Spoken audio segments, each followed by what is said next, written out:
40,000 feet above the Zagros mountain range, a B-2 Spirit Bay door cycles open in absolute silence. Inside hangs 30,000 pounds of forged steel, guided by inertial navigation, waiting for release authority. The target is not a building. The target is geology itself. 100 meters of reinforced rock, layered concrete, and compressed earth, separating the ordnance from an enrichment hall that was never meant to be found. This is not a strike. This is a physics experiment conducted at supersonic speed, and the equation has no clean solution. One after another, the satellite passes confirm what analysts already suspected.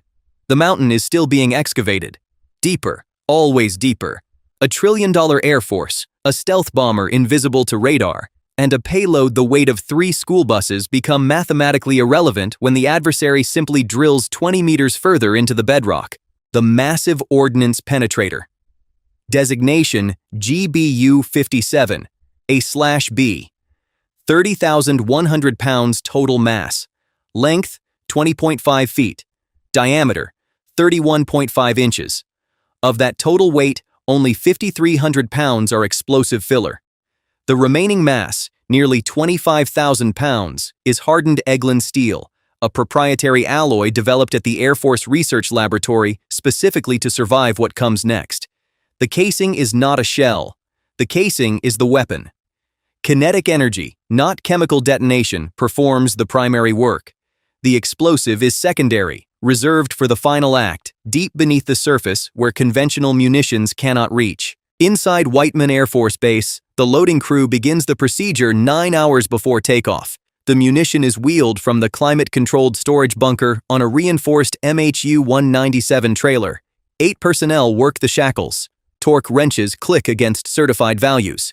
The bomb is cradled, then lifted by hydraulic jammer into the B-2 Spirit weapons bay. Only 2 units fit per airframe, one in the forward rotary launcher, one in the aft. The pylons engage. Safing pins are verified. Green, green, green across the ordnance panel. Combat readiness is logged at 0400 local. One after another, the checklists close out. Avionics initialization follows. The payload receives its target coordinates through the MIL-STD-1760 interface, inertial measurement unit, GPS backup. A guidance tail kit locks the glide profile. The weapon does not steer aggressively. It falls with precision, correcting only enough to stay inside the deviation envelope. Impact angle is everything. 70 degrees minimum from horizontal.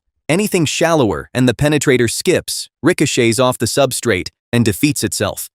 The crew confirms release parameters. Altitude band. Airspeed window. Drop geometry computed down to the meter. The B-2 taxis at 0600. 4 General Electric F-118 turbofans at military thrust. The flying wing lifts without drama. Tanker support is already airborne. KC-135 Stratotankers orbit at designated anchor points over the Mediterranean. The Spirit will refuel 3 times across the transit. Mission duration, projected at 37 hours round trip. 2 pilots. Cold field rations. A chemical toilet behind the seats. The airframe itself is a low observable platform. Radar cross-section reduced to the order of a small bird, coated in an absorbent skin that requires hours of inspection per flight hour on the ground. At the hold point, the navigation suite aligns. Terrain following is unnecessary. The aircraft flies high and quiet. Below, the Persian Plateau rolls past in thermal imagery. Air defense networks probe the upper atmosphere with long wavelength radars, looking for exactly this threat. The Spirit slips through the gaps. Emission controlled, radio silent. One after another, the waypoints fall behind. The geological problem is unforgiving. Concrete arresting layers, granite bedrock, compacted overburden. The GBU-57 achieves terminal velocity during its fall, crossing the transonic barrier and impacting at roughly 1,000 feet per second. On contact, the nose experiences deceleration forces exceeding 20,000 G. The hardened casing holds. The delayed fuse, a programmable electronic package buried deep in the explosive cavity, counts layers of resistance. It registers void transitions. It knows when the weapon has punched through a reinforced roof and entered an open chamber. Only then does the detonation sequence arm. 60 meters of penetration before ignition. That is the design limit. That is also the problem. Make the bomb heavier, and the fuse electronics shatter on impact. Drop it from higher, and terminal velocity exceeds the survivability envelope of the internal components. The laws of physics themselves have drawn a line that American engineering cannot cross without redesigning the entire weapon. The adversary has studied the envelope. The adversary has read the unclassified specifications, 80 meters, 100 meters. The excavation continues at a pace that matches the rhythm of diplomatic negotiation, which is to say, relentless. Drill heads chew through the Zagros bedrock in 3 shifts per day. The mountain is not a fortress. The mountain is the ordnance itself, inverted. Mass against mass. Rock against steel. The counter tactic emerges from the research labs. Double tap. 2 weapons, same coordinate, seconds apart.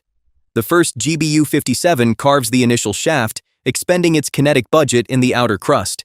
The second arrives into the fresh crater, bypasses the toughest layer, and continues downward into fractured rock that offers less resistance. The targeting math is unforgiving. Drift between weapons measured in meters, time separation measured in fractions of a second. The B-2 must release both ordnance items in sequence from the same bay, along the same ballistic track, with the aircraft still in release geometry. One after another, the simulations are run. The tolerances tighten. Success probability is expressed not in percentages, but in layered conditional branches that assume perfect weather, perfect alignment, perfect fuse function. Above the target, the release window opens. Bay doors cycle. First weapon separates cleanly. Fall time, approximately 30 seconds from release altitude. Second weapon follows on the computed delta. The B-2 holds profile, then banks away. Radar signature managed, egress corridor active. On the ground, there is no sound for half a minute. Then the first impact. A seismic thump. Dust column. The mountain shudders. 4 seconds later, the second strike lands into the smoking wound. Overpressure propagates through the tunnel network. The delayed fuse completes its count. Detonation. Kinetic impact confirmed. Secondary explosion registered. Battle damage assessment remains unclear. The overburden has collapsed. Whether the enrichment hall below survived is a question that satellite imagery alone cannot answer. The mountain absorbs. The mountain protects. The mountain rebuilds. One after another, the tunneling machines resume operation within days, clearing debris, reinforcing new geometry. The excavation does not stop. It deepens. The Spirit returns to Whiteman 37 hours after wheels up. Maintenance receives the airframe. Low observable coating is inspected panel by panel. Thermal damage from engine cycling is catalogued. The weapons bay is swept clean. The next pair of GBU-57 units is already being prepared in the bunker. Torque values verified. Guidance kits updated with new target data. Full combat alert is restored within 96 hours. The next shift begins. The adversary drills deeper. The engineers refine the fuse logic. The geologists update the penetration models. The confrontation is no longer fought with missiles.